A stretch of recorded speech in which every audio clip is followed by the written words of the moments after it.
With me today is Philip Corwin, co-chair of the working group reviewing the application of rights protection mechanisms to international non-governmental organisations and intergovernmental organisations. Phil, thanks for being with us today. Nice to be here, David. Could you take us through the background to this initiative?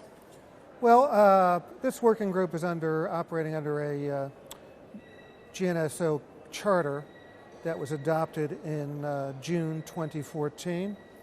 We started our work September of that year, and we're charged with looking at whether international intergovernmental organizations have ready access to so-called curative rights processes, which would be the UDRP and the RS within ICANN, so that if they believe that a domain registrant has registered a domain name which is similar or identical to their names or acronyms, they can take effective and is misleading the public in some way, perpetrating a fraud or whatever, that they have ready access to a quick and low-cost mechanism to deal with that problem. So how's the group gone about its work? Well, we've gone about it very systematically, very deliberatively.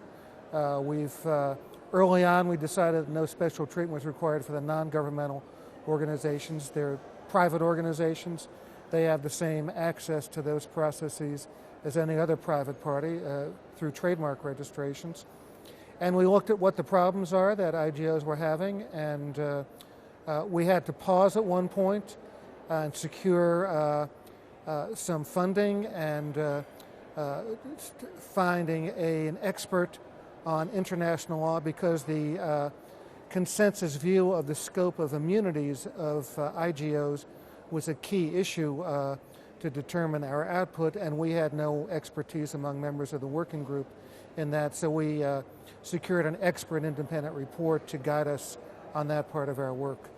So at this week's meeting in Hyderabad, a public session was held for the working group, and I understand that there was a presentation of some of the preliminary findings of the group. Could you take us through that? Yes, we're now at the last phase of our work. We are drafting our preliminary report and recommendations.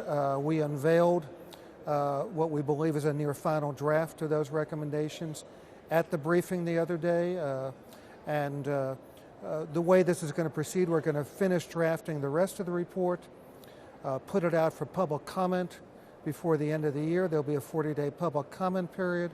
When that closes, the working group will get back together.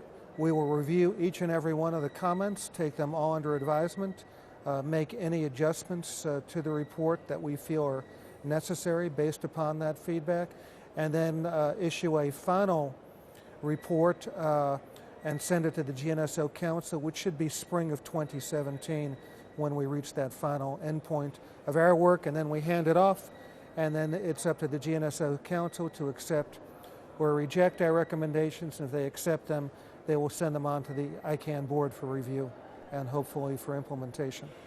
Well, it sounds like it's been a very important piece of work, so thanks for previewing it for us today. Well, thank you very much for asking me to be here.